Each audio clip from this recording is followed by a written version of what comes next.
Okay, hello, here we are again. Today we are going to be making some homemade pasta sauce, just amazing pasta sauce made with a few simple ingredients and some homemade meatballs. What else would we rather be doing today? Not watching football. We want to sit there and cook our significant other a good meal.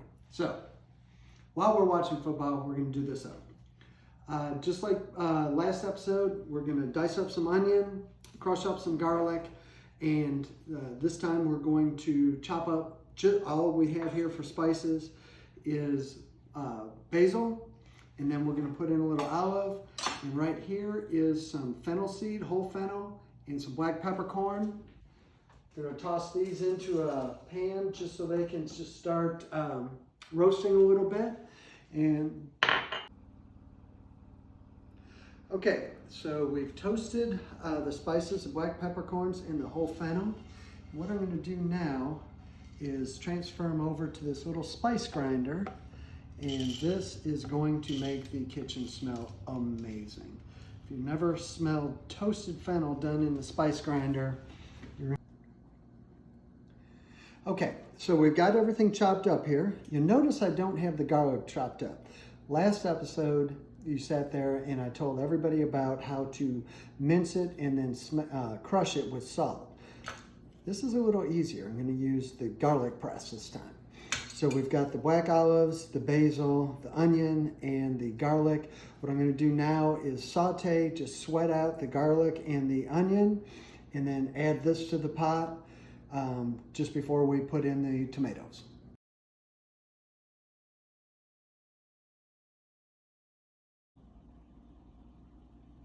Okay, we've got the onions and the garlic in the pot with some olive oil, and they're sweating down.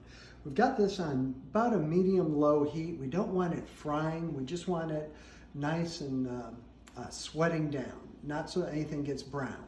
And if you noticed before, I had two separate cutting boards. One was plastic and one was wood.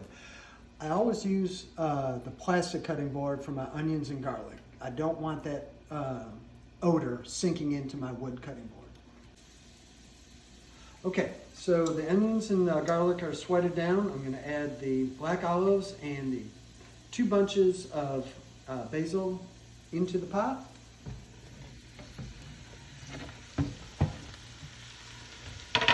With that, I'll add 2 cans of petite diced tomatoes.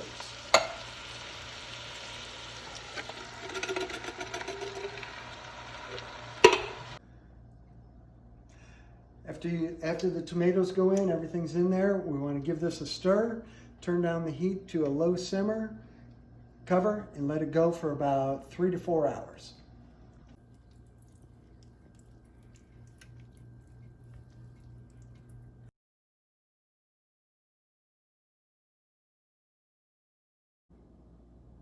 Okay, so now we got the sauce simmering, we're going to work on the meatballs. We have our spices that we toasted and ground earlier, about a half a cup of breadcrumbs, 2 eggs beaten, a pound of ground pork, a pound of ground beef, and we're going to just mix all these together and form out our meatballs. All right, so we're forming our last meatball here. We're putting it on a lined baking tray. You see they're about 3.5 to 4 ounces a piece. They're good sized meatballs. You don't want any wimpy meatballs in there. And then what I'm going to do is I'm going to pop them in the oven at about 425 degrees. So we don't want to cook these. All we want to do is get them nice and brown. All right, we're just giving our sauce a little stir here and there and cover it back up. Looking at the sauce takes me back to the first time I ever made spaghetti sauce. It's actually the first time I ever cooked in my life. Came home from school with my friends one day.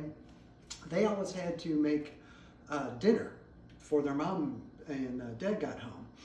And they were putting together all the ingredients for spaghetti sauce. And I said, spaghetti sauce just comes out of a jar, it's ragu. And they said, no, we don't get ragu, we add all the spices. And I asked if I could do that. And they said, sure. And so what I did was I just started adding spices to taste and tasting it and came up with spaghetti sauce. And that was my first endeavor cooking. All right, our sauce is simmering, And hopefully we've got about 15 to 20 minutes in the oven for the meatballs. They are brown. So now what we're going to do is we're going to transfer these over into the pot and let them cook in the sauce for about 3 to 4 hours.